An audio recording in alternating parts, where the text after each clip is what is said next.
in association with Kutumb app. अनेक ग्रुपों से पाइए छुटकारा, आपके संगठन का अपना ऐप कुटुंब ऐप। यूक्रेन के साथ जंग जैसे हालात हैं। इस बीच रूसी राष्ट्रपति व्लादिमीर पुतिन ने अपने राष्ट्र को संबोधित करते हुए एक बड़ा ऐलान कर दिया है।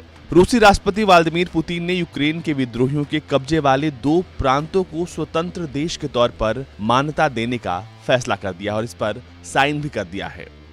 रूस के इस फैसले से यूक्रेन पर रूस के आक्रमण की पश्चिमी देशों की आशंका के बीच तनाव और बढ़ गया है और कहा जा रहा है कि इसके साथ ही यूक्रेन पर धीरे धीरे रूस जो है अपना कब्जा जमा रहा है। इस दस्तखत के बाद रूस की नजरों में अब लुहांस्क और डोनेट्स्क स्वतंत्र देश हैं। पुतिन ने टीवी पर आकर देश को संबोधित करते हुए ऐलान किया। सिर्फ इतना ही नहीं, पुतिन ने यूक्रेन पर बयानों से वार किया। उन्होंने यूक्रेन को राष्ट्र मानने से भी इनकार कर दिया। पुतिन ने दावा किया कि यूक्रेन जल्द ही परमाणु बम बनाने की तरफ बढ़ रहा है।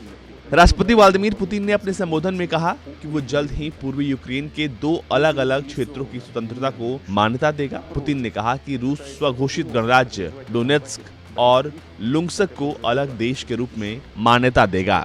वहीं दूसरी तरफ यूक्रेन की मांग पर आज यूएनएससी की आपात बैठक बुलाई गई है। ये बैठक भारतीय समयानुसार सुबह 7:30 बजे न्यूयॉर्क में शुरू हो चुकी है। सुरक्षा परिषद सदस्य के तौर पर भारत भी इस बैठक में मौजूद रहेगा।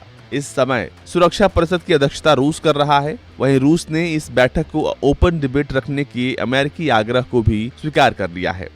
रूस के राष्ट्रपति ने डोनेत्स्क पीपल्स रिपब्लिक और लुंग्स्क पीपल रिपब्लिक्स की मान्यता से संबंधित कार्यकारी आदेश पर हस्ताक्षर कर दिया है। रूसी राष्ट्रपति ने डीपीआर के प्रमुख डेनिस पुशलिन और एलपीआर के प्रमुख लियोनिद पाश्चनिक्स के साथ संधि पर हस्ताक्षर किया है। रूस और डीपीआर एलपीआर के बीच ये संधि मैत्री, सहयोग और पारस्परिक सहायता को लेकर है। समाचार एजेंसी रॉयटर्स के मुताबिक रूसी राष्ट्रपति ने कहा है कि जिन लोगों ने हिंसा, रक्तपात, अराजकता के रास्ते पर चलना शुरू किया, उन्होंने डोनबास के मसले को नहीं पहचाना। डोनेत्स्क पीपल्स रिपब्लिक और पीपल्स रिपब्लिक लुंग्स्क की स्वतंत्रता और संप्रभुता को पहचाने। उन्होंने ये भी कहा कि रूसी संघ की संघीय विधानसभा से इस निर्णय का समर्थन करने के लिए कहेंगे और फिर इन गणराज्यों के साथ दोस्ती और पारस्परिक सहायता के लिए 2 संधियां करेंगे, जिससे संबंधित दस्तावेज जल्द ही तैयार कर लिए जाएंगे। रूसी राष्ट्रपति के इस ऐलान के बाद अब यूक्रेन के इस इलाके में रूसी सैनिकों के प्रवेश की आशंकाएं बढ़ गई हैं और कहा जा रहा है कि अब रूस की सेना इन दोनों क्षेत्रों में यानी कि डोनबास रीजन तक जो है वो आसानी से पहुंच जाएगी। ब्यूरो रिपोर्ट, भारत तक।